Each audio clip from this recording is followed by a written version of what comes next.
the President of the United States.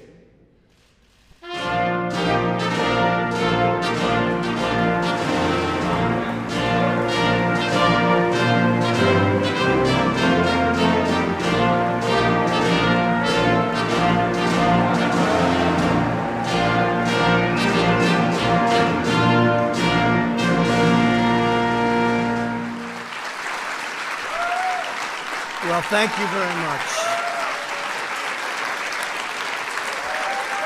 Thank you.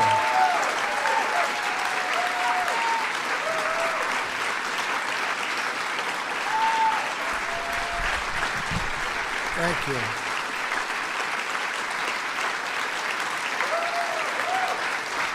Wow.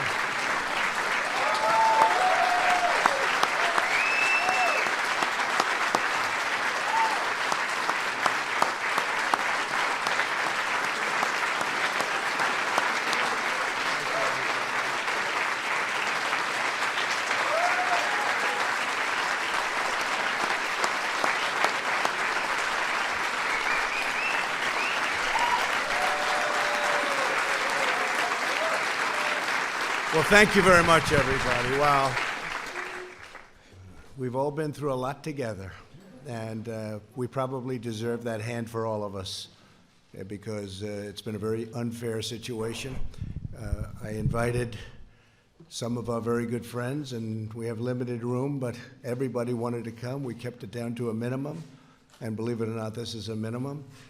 But a tremendous thing was done over the last number of months, but really if you go back to it over the last number of years, we had the witch hunt. It started from the day we came down the elevator, myself and our future First Lady who's with us right now. Thank you, Melania.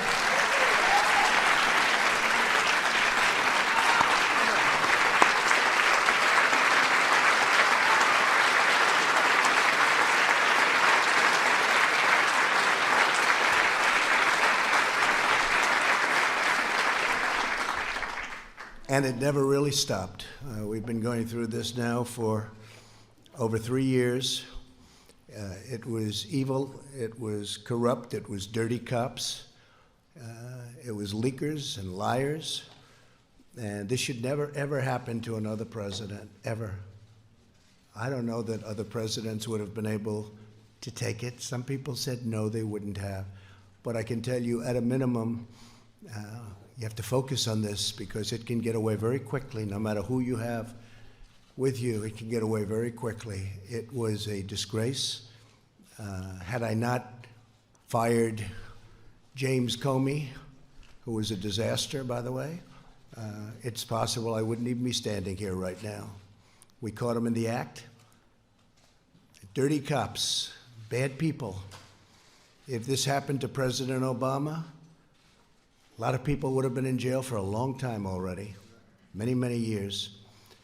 I want to start by thanking some of, and I call them friends, because, you know, you develop friendships and relationships when you're in battle and war, much more so than, gee, let's have a normal situation.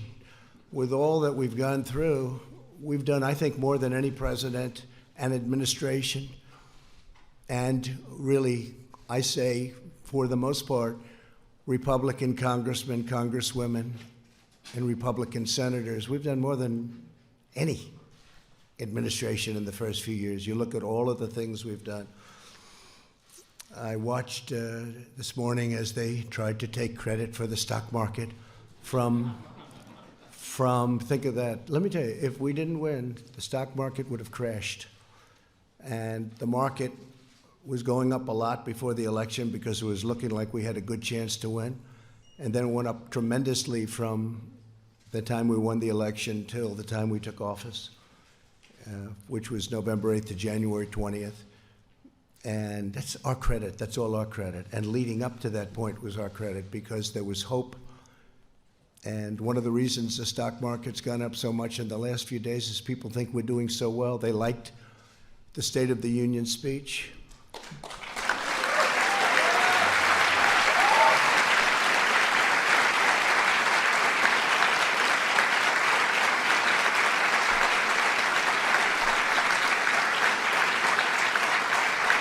It really is. It's a true honor to give it. Making the State of the Union speech, I was with some people that have been around. They've been all over the world. And one of them said, highly sophisticated person, said, you know, no matter where you go in the world, it doesn't make any difference. There is nothing like what I witnessed tonight. The beauty, the majesty of the chamber, the power of the United States, the power of the people in this room. Really an amazing, even I don't think there is anything like that anywhere in the world. You can go to any other country, you can go to any other location, any other place. It's the beauty of everything. It's what it represents and how it represents our country. I want to start by introducing some of the people that are here. I know some are going to be left out, but they work so hard. And this is really not a news conference. It's not a speech. It's not anything. It's just we're sort of, it's a celebration because we have something that just worked out. I mean, it worked out. We went through hell unfairly, did nothing wrong, did nothing wrong. I've done things wrong in my life, I will admit. Not purposely, but I've done things wrong. But this is what the end result is.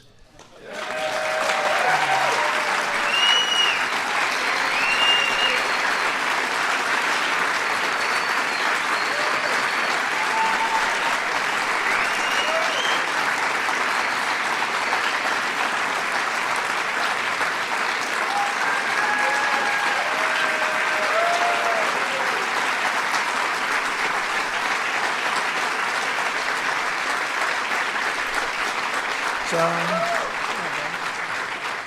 you could take that home, honey. Maybe we'll frame it. It's the only good headline I've ever had in the Washington Post. I tell you. But every paper is the same. Does anybody have those papers? Does anybody have them? Because they're really like that, so I appreciate that. But some of the people here have been incredible warriors. They're warriors.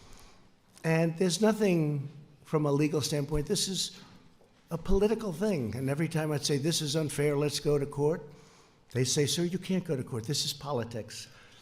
And we were treated unbelievably unfairly. And you have to understand, we first went through Russia.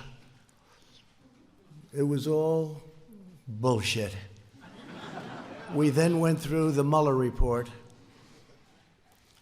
And they should have come back one day later. They didn't. They came back 2 years later, after lives were ruined, after people went bankrupt, after people lost all their money. People came to Washington to help other people. Bright-eyed and bushy-tailed, I say. They came, 1 or 2 or 3 people in particular, but many people. We had a rough campaign. It was nasty. It was one of the nastiest, they say. They say Andrew Jackson was always the nastiest campaign. They actually said we topped it. It was a nasty, both in the primaries and in the election. But you see, we thought after the election it would stop, but it didn't stop. It just started. And tremendous corruption. So we had a campaign. Little did we know we were running against some very, very bad and evil people with fake dossiers, with all of these horrible, dirty cops that took these dossiers and did bad things. They knew all about it. The FISA courts should be ashamed of themselves. It's a very tough thing. And then we ended up winning on Russia. It should have taken the one day, as I said, and it took years. Then Bob Mueller testified. That didn't work out so well for the other side. But they should have said that first week, because it came out. Is that right, Jim Jordan? They knew in the first 2 days, actually. Devin, is that right? 2 days, they knew that we were totally innocent. But they kept it going, Mark. They kept it going forever. Because they wanted to inflict political pain on somebody that had just won an election that to a lot of people was surprised. I mean, we had polls that said we were going to win. We had Los Angeles Times and a few papers actually said we were going to win, but it was going to be close. And we did win. It was one of the greatest wins of all time. And they said, okay, he won. And you know, I wrote this down because that was where a thing called the insurance policy, to me, when I saw the insurance policy, and that was done long before the election. That was done when they thought that Hillary Clinton was going to win. And by the way, Hillary Clinton and the DNC paid for millions of dollars, the fake dossier. And now Christopher Steele admits that it's a fake because he got sued by rich people. I should have sued him too, but when you're president, people don't like suing. I want to thank my legal team, by the way, not for that advice, but for other advice. Pat, Jay, Pat, you guys stand up, please. Great job.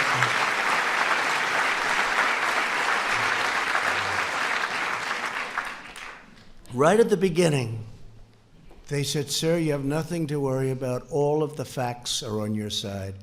I said, you don't understand. That doesn't matter. That doesn't matter. And that was really true. They made up facts.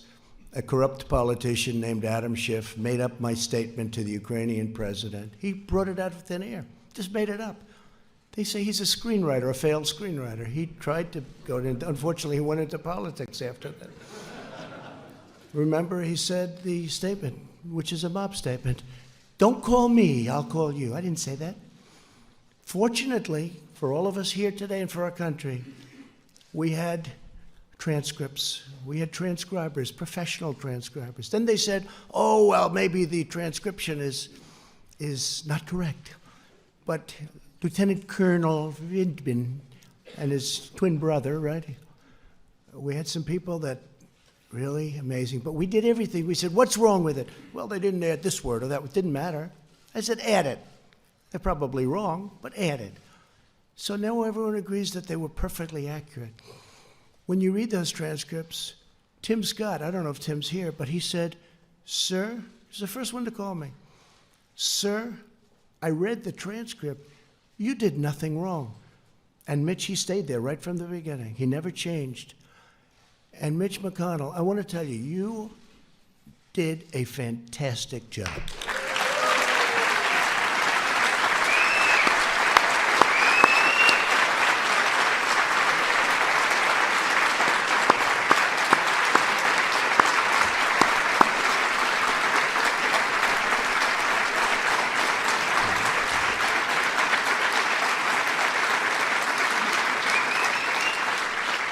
Somebody said, you know, Mitch is quiet. And I said, he's not quiet. He's not quiet. He doesn't want people to know him. And they said, is Mitch smart? I said, well, let's put it this way. For many, many years, a lot of very smart, bad in many cases, sometimes good, but people have been trying to take his place. And to the best of my knowledge, I've never even heard the subject come up because they've been wiped out so fast. This guy is great, and I appreciate it, Mitch. And he's also given us 191 now. 191 federal judges, 2 Supreme Court judges, right? We're up to 191. Yeah. Great guy. Great guy. He's a tough guy to read. I'm good at reading people. Tough guy to read, I'd call him. My wife would say, how'd you do with Mitch? I don't know. That's what makes him good, when you can read somebody. Fantastic job. And he understood right from this was crooked politics. This was crooked politics. How about all these people? They're running for office. They're saying the worst things about me, like 8 senators on the Democrat side. Most of them got wiped out. You know, they got their 1% or less. Most of them got less. They decided to go home. Let's go back to California. Let's go back to wherever they came from. Let's go back to New York. How about that one? Our New York Senator, Gillibrand. Let's go back to New York after they get nothing. and then they take an oath that they will be fair, that they will be reasonable, all of the different things, and they had to sign. They're not fair, but here's the beauty. So we have 4 left. They're saying the most horrendous things about me. It's okay, it's politics. And then they're supposed to vote on me. They're trying to replace me, and then they're supposed to be voting. So I think it's incredible. But so Mitch, I want to thank you very much, incredible. And you have some of your folks here, and they're incredible people, and they've been right from the beginning. And again, you're out of session. Unfortunately, I only told these folks, let's do this today. We did a prayer breakfast this morning, and I thought that was really good. In fact, that was so good it might wipe this out. But by the time we finish, this will wipe that one out, those statements. I had Nancy Pelosi sitting 4 seats away, and I'm saying things that a lot of people wouldn't have said, but I meant every word of it. But we have some of the folks that are going to be leaving right after this, and they work hard, and they did work hard. Bill Cassidy, Senator. Stand up, Bill. What a guy. Great man. When I need to know about health insurance and pre-existing conditions and individual mandates, I call Bill, or I call Barrasso. We get those 2 guys, they know more than anybody. A man who just became a senator. He's a little bit like me. We have a couple of them. Very successful guy in business, and he said, what the hell? I'll run for the Senate from Indiana. And he ran, and I saw him on television destroying his opponent in a debate. I said, this guy could win, and I got behind him. And Mike Braun, you have done some great job. Thank you very much. Tough. Thank you. A man who got James Comey to choke, and he was just talking in his regular voice. He is the roughest man. He's actually unbelievable, and I appreciate the letter you sent me today. I just got it. But he's got this voice that scares people. People from Iowa can be very tough. We're doing very well in Iowa, but I'll tell you, Chuck Grassley, he's looking at Comey. Well, you tell me, what did you say? Now, he wasn't being rough. That was just the way he talked. And that was when Comey announced that he was leaking, lying, and everything else, right? He choked because he never heard anybody talk like that. You should have gone, I wish you got angry. You could have gotten the whole ball game. He would have said, I give up. Chuck Grassley is an incredible guy.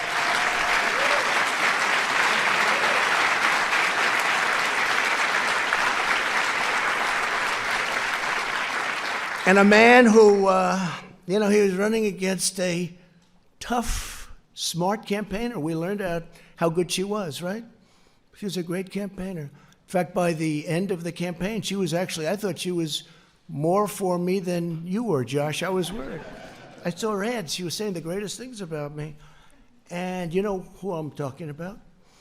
And I went to a great place, Missouri, and I said, who do you have to beat her? And they said, well, we have 4 people. I said, let me see them. I got to interview people. Can you imagine? I'm interviewing people for the United States Senate. This is what I do. Where have I gone? But I love it. I love it because we're getting great people. The first one I met was Josh Hawley.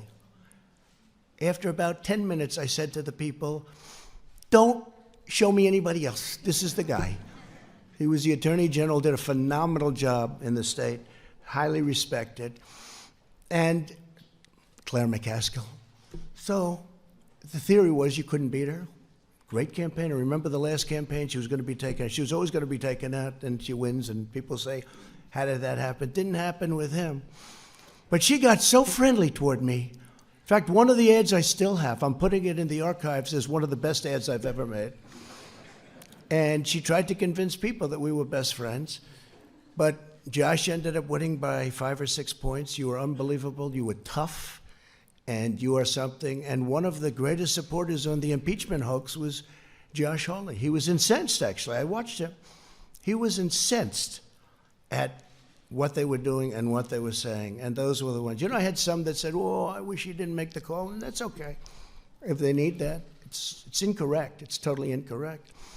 And then you have some that used religion as a crutch. They never used it before. An article written today, never heard him use it before. But today, you know, it's one of those things. But, you know, it's a failed presidential candidate, so things can happen when you fail so badly running for president. But Josh Hawley, I want to thank you. You were right from the beginning. Man, did I make a good choice. Thank you, Josh. Tremendous future. A man who is brilliant and who actually was deceived to an extent, comes from a great state, Utah, where my poll numbers have gone through the roof, and one of the senators' poll numbers, and not this one, went down big. You saw that? You saw that, Mike? But Mike Lee is a brilliant guy. He's difficult. Whenever I sign bills, you know, we do sign a lot of legislation it's big and it's powerful, but it's sort of everybody has to approve it. And I see 99 to 1. 99 to 1. I say, don't tell me who's the one. Is it Mike? Yes. And he always has a good reason for it, too, by the way. But he's incredible. And right at the beginning, he knew we were right, Mike. And I appreciate it very much. You're just fantastic. And say hello to the people of Utah and tell them, I'm sorry about Mitt Romney. I'm sorry. Okay? We can say that Mike Lee is by far the most popular senator from the state. But you've done a fantastic job, Mike, in many ways. In many ways. A young woman who I didn't know at all, but she's been so supportive, and I've had great support from other people in that state, and she's been so supportive, and she's been downright nasty and mean about the unfairness to the president. And Kelly Loeffler, I appreciate very much. Thank you. Great. She saw it very early on. And we have, I don't know if we have other senators here, but we got a hell of a lot of congressmen. I'll go over them quickly, but they have also been, you know, it helped when we won 197 to nothing. That's got to be a first, Kevin, right? Is that like a first? The Republicans have this image. See, I say Democrats are lousy politicians because they have lousy policy. Open borders, sanctuary cities, they have horrible policy. Who the hell can win? Oh, their new policy is raise taxes. They want to raise taxes. You know, all my life I wasn't in politics, but I'd say, if you're a politician, you want to say, we're going to lower taxes. They want to raise taxes. So they have open borders, sanctuary cities, raise everybody's taxes, get rid of everybody's health care, 180 million people in the United States, and they're really happy. And we're going to give you a health care that's going to cost more money than the country could make in 30 years if it really does well. That's 1 year. So I've always said they're lousy politicians, but they do two things. They're vicious and mean. Vicious. These people are vicious. Adam Schiff is a vicious, horrible person. Nancy Pelosi is a horrible person. And she wanted to impeach a long time ago when she said, I pray for the president. I pray for the president. She doesn't pray. She may pray, but she prays for the opposite. But I doubt she prays at all. And these are vicious people. But they do two things. They stick together. Historically, I'm not talking now. They stick together like glue. That's how they impeached, because they had whatever the number is, 220 people.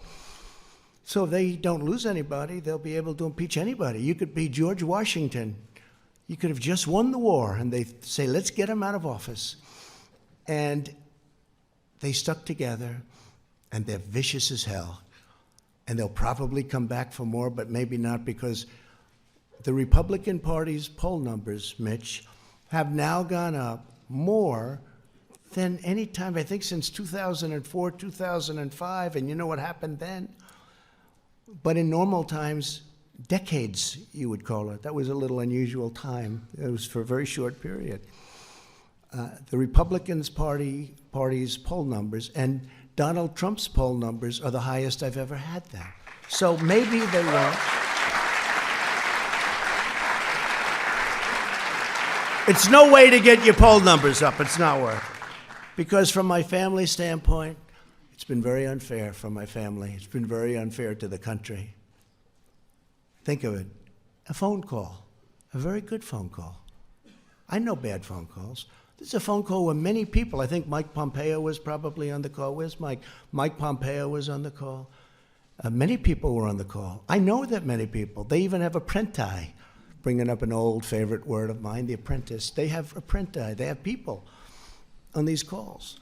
And I know there are many, when I speak to the head of a nation, and they have many people on. I mean, also, do you think they're just, in the case of Ukraine, he's a new president. He seems like a very nice person, by the way. His whole thing was corruption. He's going to stop corruption. We even have a treaty, 2001, 1999. It's a treaty, signed treaty, that we will work together to root out corruption in Ukraine. I probably have a legal obligation, Mr. Attorney, to report corruption. But they don't think it's corrupt when a son that made no money, that got thrown out of the military, that had no money at all, is working for $3 million up front, $83,000 a month, and that's only Ukraine. Then goes to China, picks up $1.5 billion. Then goes to Romania, I hear, and many other countries. They think that's okay. Because if it is Ivanka in the audience? Is Ivanka here? Boy, my kids could make a fortune. They could make a fortune. It's corrupt. But it's not even that. It's just general corruption. And the other thing is mentioned in the call, and something that I've told Mike Pence, our great vice president, I would tell him all the time. And I told him when he went on the trip, because he was over there. He never mentioned anything about this when you had your meeting. It's a terrible thing. But I told Mike, I said, Mike, we're giving them money, and, you know, you're always talking about that, because we have our country to build, we have our cities to build, and our roads to fix. But we're giving them money. Tell me, why isn't Germany paying money? Why isn't France? Why isn't United Kingdom paying money? Why aren't they paying money? Why are we paying the money? Is that a correct statement, Mike? I say, find out what the hell's going on. And I told that to all of my people, OMB. I said, I asked that question. How much is Germany paying? Why isn't Germany paying? Why is the United States always the sucker? Because we're a bunch of suckers. But that's turning around fast. But it makes it harder when stuff like this happens, because you want to focus, and you want to focus perfectly. Think what we could have done if the same energy was put into infrastructure, prescription drug prices. Think of what we could have done. And I'm now talking both sides. Think of what we could have done if we had the same genius, because it's genius. I will say, it's genius on the other side. Maybe even more so, because they took nothing and brought me to a final vote of impeachment. That's a very ugly word to me. It's a very dark word, very ugly. They took nothing. They took a phone call that was a totally appropriate call. I call it a perfect call, because it was. And they brought me to the final stages of impeachment. But now we have that gorgeous word. I never thought a word would sound so good. It's called total acquittal. Total acquittal.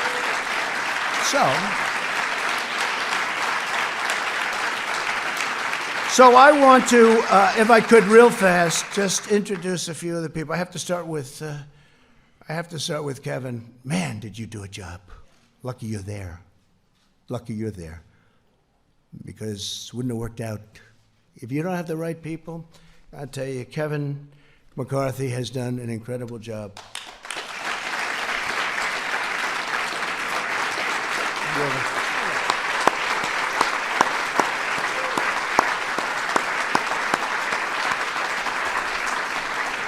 And he loves his job, and he loves his country.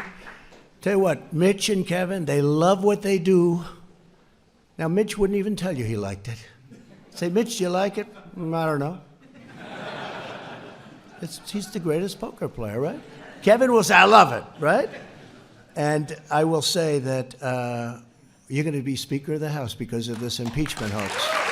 I really believe it. I really believe it. And I'm going to work hard on it. I'm going to try and get out to those Trump areas that we won by a lot. And you know, in 18, we didn't win. We just won 2 seats in North Carolina. 2 wonderful seats in North Carolina that were not supposed to be won. But I went and I made speeches and we had rallies and we did a great job and we won. We took 2 seats. Nobody writes about that. If we lost them, it would have been the biggest story of the year. But we're going to go. We're going to do a job and we're going to win a lot of seats. We're going to win a lot of seats. People are very angry that Nancy Pelosi and all of these guys, I mean, Nadler, I know him much of my life. He's fought me in New York for 25 years. I always beat him. And I had to beat him another time. And I'll probably have to beat him again. Because if they find that I happen to walk across the street and maybe go against the light or something, let's impeach him. So I'll probably have to do it again because these people have gone stone cold crazy. But I've beaten them all my life. And I'll beat them again if I have to. But what they're doing is very unfair. Very unfair. So Kevin McCarthy has been great. So a few names, right? And there'll be a few you forget. If you want, you can raise, and I'll say, great, love to have you, wonderful. But we're going to do the best we can. And I have my cabinet, but my cabinet's different. I appoint them, okay? I didn't see all of them helping so much. You know, they were running their various bureaucracies, right? Now, my cabinet's great, and they're all here. But today is the day to celebrate these great warriors, right? These are great warriors. They really fought hard for us. And so I'll start Kelly Armstrong, North Dakota. Kelly, thank you. Great job. Great job. Jim Banks of Indiana. Jim, thank you. Great job. Andy Biggs. Where's Andy? Boy, oh boy, Andy. There's a guy. He's tough. I hear we're doing well in Arizona, huh? It's going good, yeah? I think so. I think I saw a poll that was very good. For me, I think we have to make sure Martha's going to do, I think Martha's going to do good. But we have some states that are going to be not easy. But Arizona's been great. And we're stopping illegal aliens from coming in. We're putting up walls. New Mexico, too, a state that's never been in play for Republicans, is totally in play, right? Nevada's really looking good. We're doing well. We're doing well. We're going to have a great... There's more spirit. I will say this. There's more spirit now for the Republican Party, by far, than the Democrats. You know, Mike Pence just got back from a beautiful place that Chuck Grassley knows well, Iowa. And he was talking about this fiasco, the Democrats. They can't count some simple votes, and yet they want to take over your health care system. Think of that. No, think of that. But we also had an election out there, and we got 98% of the vote. We have 2 people running, you know, and I guess they consider them non-people, but they are running. I mean, one was a governor, one was a congressman. They're running. We've got 98% of the vote. And everybody from the media was saying, who are those crowds over there? You know, they expect it to be one of these competitive where everybody's running because they want to win, And it was Trump, right, Mark Meadows? It was Trump. This was a Trump crowd. And a lot of my guys went there. They went to Iowa, and a lot of friends went there, and we had tremendous, they say the spirit for the Republican Party right now is stronger, I think, than it's ever been in the history of our country. I think it's stronger than it's ever been. And that includes honest Abe Lincoln. You know, a lot of people forget Abe Lincoln. I wish he were here. I'd give him one hell of an introduction. Right? But he was a Republican. Abe Lincoln, honest Abe. Bradley Byrne, Alabama. What a great place. Thank you, Bradley. A man who has been an unbelievable friend of mine and spokesman, and somebody that I really like. And I know, Kelly, you're going to end up liking him a lot something's going to happen that's going to be very good. I don't know. I haven't figured it out yet. But Doug Collins, where is he? Where is Doug? You have been so great. Thank you very much, Doug. Thank you very much. Yeah, thank you. Really amazing job. A young man who is born with a great gene, because I know his father and how great a politician he was, but he's from Florida. Sometimes controversial, but actually he's not controversial. He's solid as a rock, and he's a friend of mine, Matt Gaetz. Matt? Thank you, Matt. Thank you. Great job. All right, this guy. So he's the NCAA, meaning a couple of years ago when he was in college, wrestling champion. NCAA, that's the big deal. That means in all of college, you're the champ, you're the best. His record was ridiculous. Nobody could beat him. And I see it, every time I see it. When I first got to know him, Jim Jordan, when I first got to know Jim, I said, he never wears a jacket. What the hell's going on? He's obviously very proud of his body.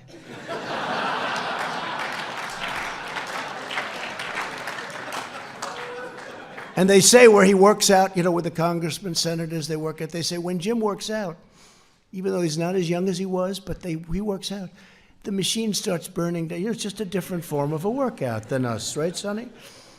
And there he is. Look at that guy. But one day I'm looking, and he looks tough, and I'm looking at those ears. And I say, those ears have something going on there. I said, did you ever wrestle? Yeah, I did. But he doesn't talk. But I checked. This guy was a champion, top wrestler. And when I had I had all of the teams. And by the way, your Super Bowl champions are coming, I think next week or soon, very soon. And every one of them want to be here. And the coach loves us. The coach is great, Andy Reid. And every one of them want to be here. People love it. But we had all of the NCAA championship teams here. They had the golf, the basketball, they had every team here. And one of the teams was wrestling. The wrestling team was at Penn State. And Penn State won the title. They have a great team. And I walked up with Jim, and it's like I didn't exist.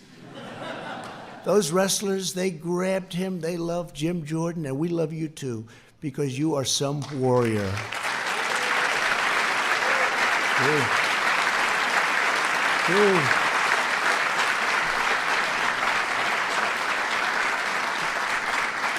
A woman who became a star. We have a couple of women that became stars, you two.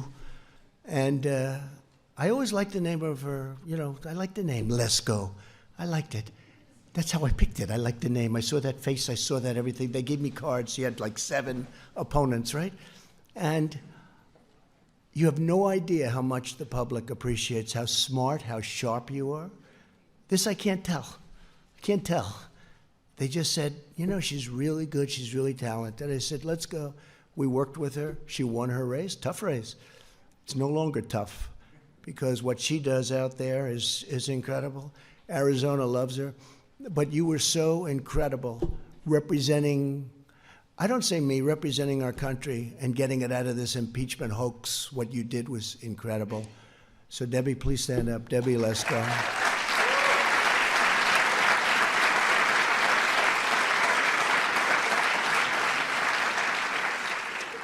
A man who I became very friendly with. I don't know why.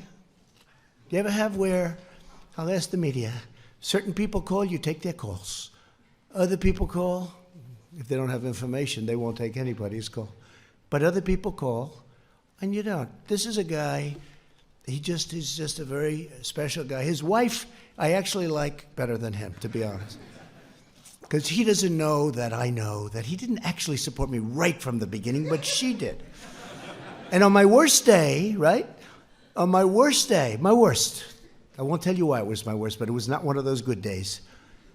She got on a bus, got many other buses, and women all over North Carolina, and they toured North Carolina. Well, Mark was back sort of semi-supporting another candidate, which he ended up leaving very quickly. I don't think you had a choice because of your wife. But thank her. And Mark Meadows, he's an extraordinary guy. I mean, the only problem is, I guess he's announcing, he'd only win by 40 points, but he's announcing that he'll be not running this time. You have somebody good to run? Somebody going to win your district by at least 20 points, please? Okay? But he's a tremendously talented man, not just as a politician. As a human being, he's incredible. And during these horrible times, I mean, the way he worked, and Jim and all of you guys, the way they worked was so, it was like their life was at stake. So many. Ron DeSantis is another one. He worked so hard. Then he called me, he said, "Sir, I'd like to run for governor." He said, "Governor? I don't want you to run. I like you staying." "No, I want to run for governor." And I said, "Well, if you have to, I'd like your support." I said, "How can I support you? You're at 3. He was at 3. He had no money. Somebody else was at 38, and they had 22 million cash, right? I said, "Look, if it's important, I'll do it," because he's been another great warrior. And by the way, he ran. I endorsed him. His numbers went through the roof. The man who he beat, who was expected to win easily, called me after the race. He said, "You endorsed him, and it was like a nuclear bomb went off. There was nothing I could do." He never even spent his money. He saved it. But Ron DeSantis is another one. And now he's the governor of Florida. And by the way, he's a great governor. He's a very popular governor. His numbers are in the 70s, and he's done a great job. But Mark, I want to thank you very much. Fantastic job. Thank you very much. Mark Meadows. And Mike Johnson of Louisiana. Where's Mike? Central Casting, what a job. You can represent me anytime. You can represent me anytime. Thank you. What a job you've done. Thank you, Mike. And a man nobody's ever heard of except the other side. He's the other side's worst nightmare.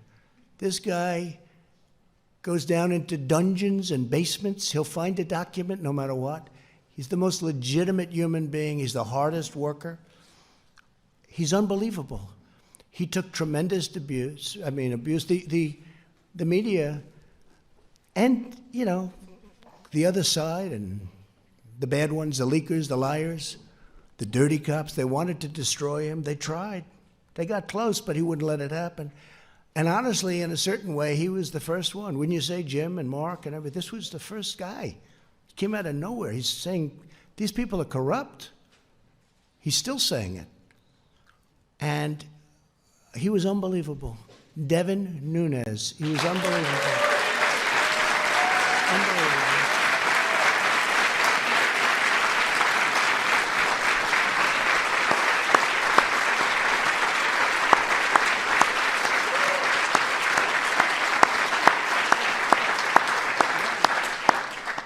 That's so true, Devin.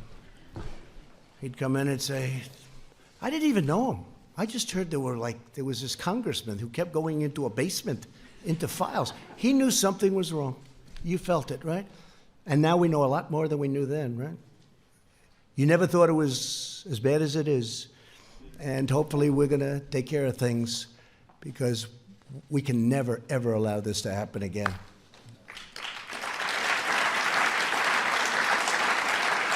Scott Perry of Pennsylvania. Scott, thank you.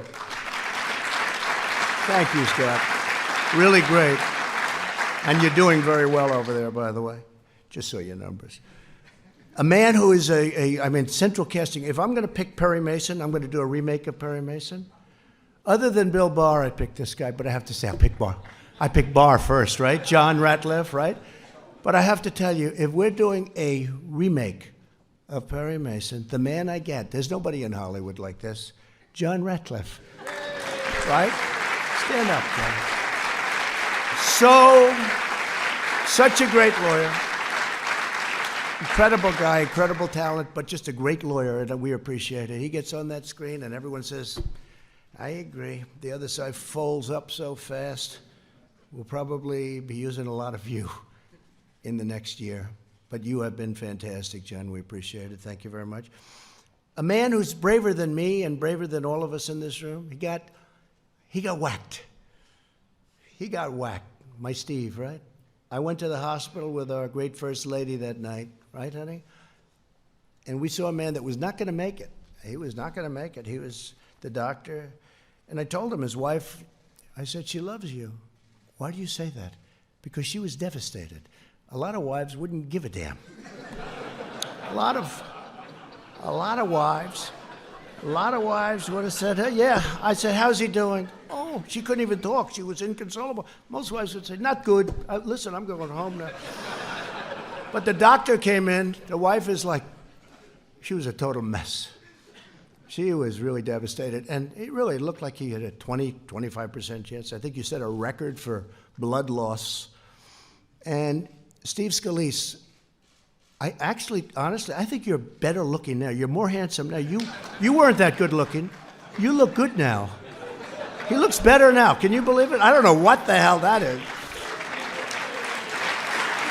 Sure. Better now.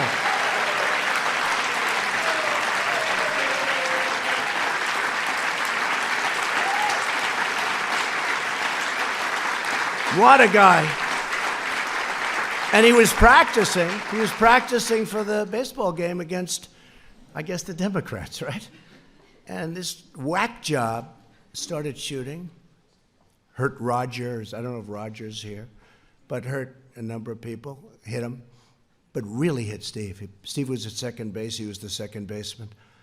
And he went down, and it was terrible. I mean, I saw the whole thing, and it was terrible. Unfortunately, you had two brave policemen with you because of your high position in Congress. You had two policemen, and they were amazing. The man and the woman. And they came, and they didn't have rifles. They were against supposedly a pretty good sharpshooter with rifles, good equipment, and all they had was a gun. And they started coming in from the outfield shooting. And they're so far away that a handgun is not preferred. And this guy has the rifle, and he's hitting people, and he was going to move up, and there was no out. I mean, if he would have been able to move up, there was no way to get out. The entrance was a single entrance way on the other side where he was. So everyone went into the dugout, ran into the dugout. But Steve was really hit badly in the stomach, and with a bullet that rips you apart. It was supposed to do that. It rips you apart. And these two people came charging forward, boom, boom, boom. And one of them, you know who? One of them, him, got the shooter, hit him, and then got him, killed him from long distance. It was amazing. If you didn't have those two people, you can imagine, right? You could imagine what would happen. So Melania and I went to the hospital that night, and he was in such bad shape, and he's been working ever since so hard. But 6 months ago, they had a baseball game at the Nationals Park, and I'm watching. And it's on television.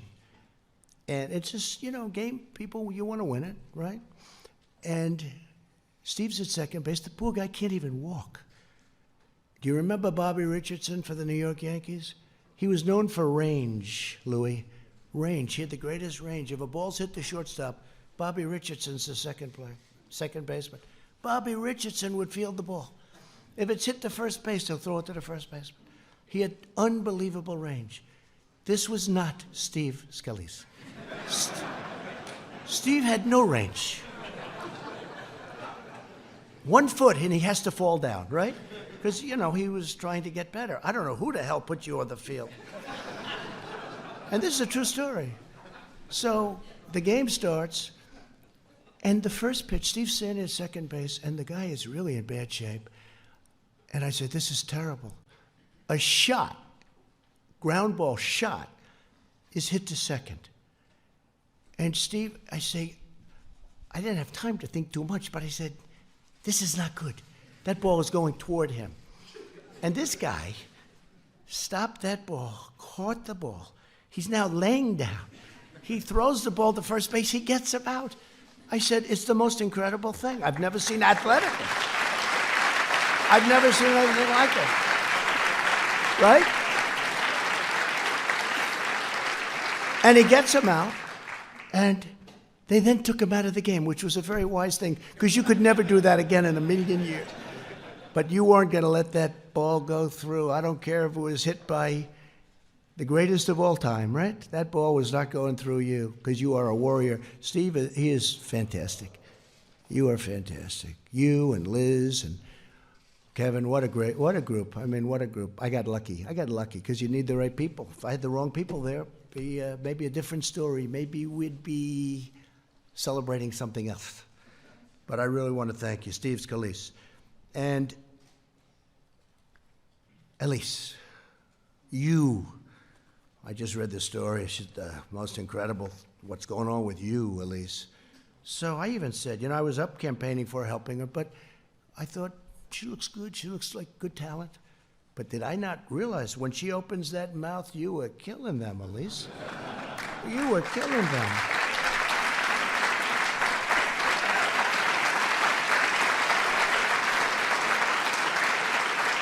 Elise, and there's a big story in the New York Post. I love the New York Post because they treat me well. There aren't too many of you that do, but today you're treating me well. I even had a great headline. New York Times, Washington Post. I had all these great headlines. Maybe we should just end it right there. But you had the greatest story yesterday in the Post, that people from all over the country are contributing to her campaign. They were so enthralled with the way you handled yourself, what you said, the way you said it. And I'll always be your friend. I think it's really an amazing story. What a great future you have. What a great future. Thank you. First Lady agrees, by the way. First Lady agrees. And Michael Turner, you can represent me anytime. Where's Michael? Where is he? Well, you can represent me. How good were you? There's another Perry Mason type, I think, right? What do you think, John? But Michael, you were fantastic, and we appreciate it. Brad Wenstrup. Where's Brad? Brad. Great. It's a big day for lawyers. You notice only the lawyers stayed. All the lawyers stayed behind. Lee Zeldin, how good are you? How good are you? Man.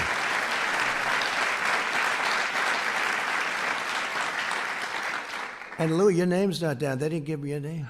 Do you know if I didn't announce Louis, whoever the hell made this list, I got to get rid of him because if I wouldn't have announced Louis, it might have been the end of the presidency. Louis, you have been so great, so tough, and so smart. I got it. But Louis has been amazing. He's a tough guy. He's a smart guy. He's streetwise like crazy. We love Texas. And we're with you all the way, Louis. We're with you all the way. Thank you very much.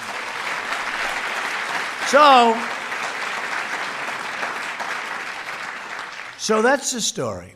We have a great group of warriors, and there are others left, and I guess probably, I'm sure I didn't mention a few, and I apologize if that's the case. How's CPAC doing? Good? My man, stand up, please, will you? He's the one, he said you should run.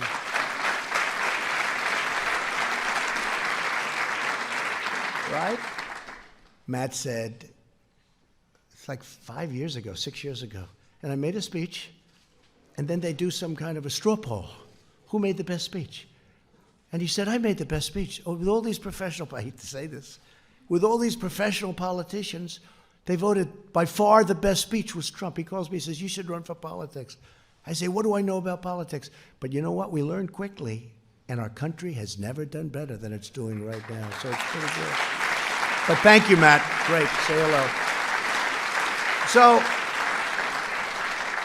So that's the story. We've been treated very unfairly. Fortunately, we have great men and women that came to our defense. If we didn't, this would have been a horrific incident for our country. When you have Lisa and Peter, the lovers, the FBI lovers, I want to believe the path you threw out for Deputy Director Andrew McCabe. That's the office. There's no way he gets elected, meaning me. There's no way he gets elected. This is Peter to Lisa. He's probably trying to impress her for obvious reasons. There's no way he gets elected. But I'm afraid we can't take the risk. Now think of this. In other words, if I get elected, two lowlifes, They can't take the risk. They can't take the risk. Think of it. And that's where it came up, the greatest word of all, insurance policy. So he says, but I'm afraid we can't take the risk. She may lose. It's like an insurance policy. In the unlikely event you die before you're 40. In other words, if I won, they were going to do exactly what they did to us. They were going to try and overthrow the government of the United States, a duly elected president. And if I didn't fire James Comey, we would have never found this stuff. Because when I fired that sleazebag, all hell broke out. They were ratting on each other. They were running for the hills. Let's see what happens. Let's see what happens. It's in the hands of some very talented people. We're going to have to see what happens. But I can tell you, in my opinion, these are the crookedest, most dishonest, dirtiest people I've ever seen. They said, this is struck. God, Hillary should win 100 million to 1. This is about me. This is an agent from the FBI. Look how they let her off. 33,000 emails deleted. Nothing happens to her. Nothing happens. It's unbelievable. But think of that. God, Hillary should win. When these guys are investigating Hillary. Then they go to work for Mueller, the two of them. And when Mueller found out that everybody knew that they were 100% this way, he let them go. But they deleted all of their emails and text messages. So when we got the phone, they were all deleted. Could you imagine the treasure trove? They illegally deleted. So they left Bob Mueller. He had the look, but he didn't have a lot of other things. Always had the look, Mr. G-Man.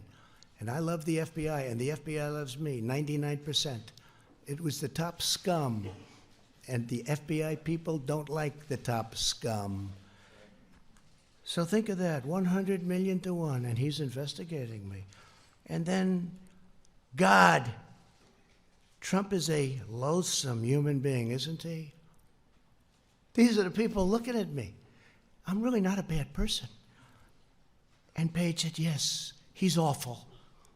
How would you like to have that? This is the good stuff. This stuff 100 times worse than that. These are all dirty people. And now, I just heard that they're suing the United States of America because they were interfered with. Not going to let it happen. Just not going to let it happen. We cannot let this happen to our country. Can't. So, I'm going to leave now, and I don't know if any of you have anything to say. You could say it, but this is sort of a day of celebration because we went through hell, and I'm sure that Pelosi and Crying Chuck, I've known this guy all the time. The only time I ever saw him cry was when it was appropriate. Known him for a long time, Crying Chuck. But I'm sure they'll try and cook up other things. They'll go through the state of New York. They'll go through other places. They'll do whatever they can. Because instead of wanting to heal our country and fix our country, all they want to do, in my opinion, it's almost like they want to destroy our country. We can't let it happen. Jim Jordan, did you want to say something? Go ahead. Huh? Mark? I want to just say that this reflection today, it's a small reflection of the kind of support you have all across the country. We've got your back. Well, thank you. Thank you. Thank you.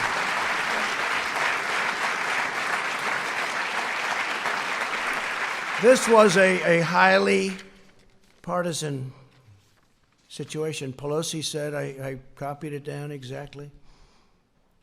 Before the impeachment, she wanted to impeach from day one, by the way. Don't let it fool you. You know, she said, no, the impeachment is a very serious thing. I said, she wants to impeach. Watch.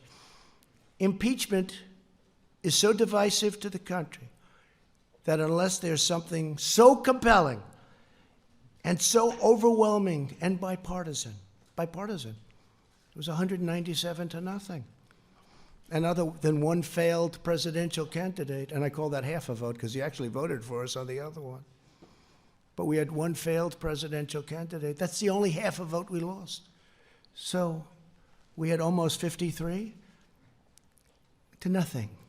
We had 197 to nothing. And the only one that voted against was a guy that can't stand the fact that he ran one of the worst campaigns in the history of the presidency. But she said, there's something so compelling, has to be so compelling and so overwhelming and bipartisan. I don't think we should go down that path because it divides the country. She was right about that. And it's just not worth it. That was Nancy Pelosi a year ago, right? And I think it's a shame. I think it's a shame. But as I said, if we can put this genius to work on roads and highways and bridges and all of the things we can do, prescription drugs. You know, we had, Secretary Azar is here, and I want to thank him for this, but we had, first time in 51 years where drug prices actually came down last year. First time in 51 years. But what we can do working with both parties in Congress would be unbelievable. It would be unbelievable, what we can do. And I know Chuck Grassley is working very hard on it, and Mitch is working very hard on it. But what we can do is incredible. What we can do just generally. We've done so much without it. We've rebuilt our military. We've cut regulations at a level that nobody thought possible. We'll always protect our Second Amendment. We all know that.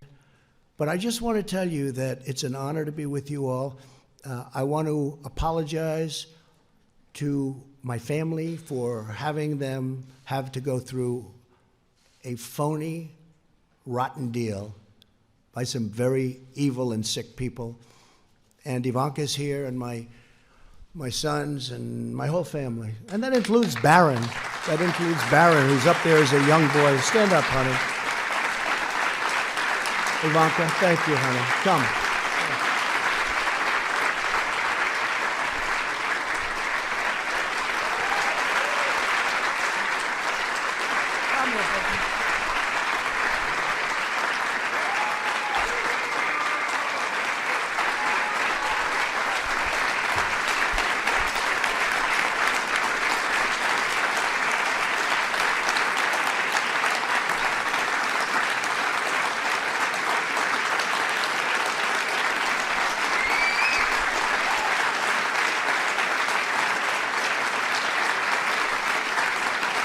So I just want to thank my family for sticking through it. This was not part of the deal.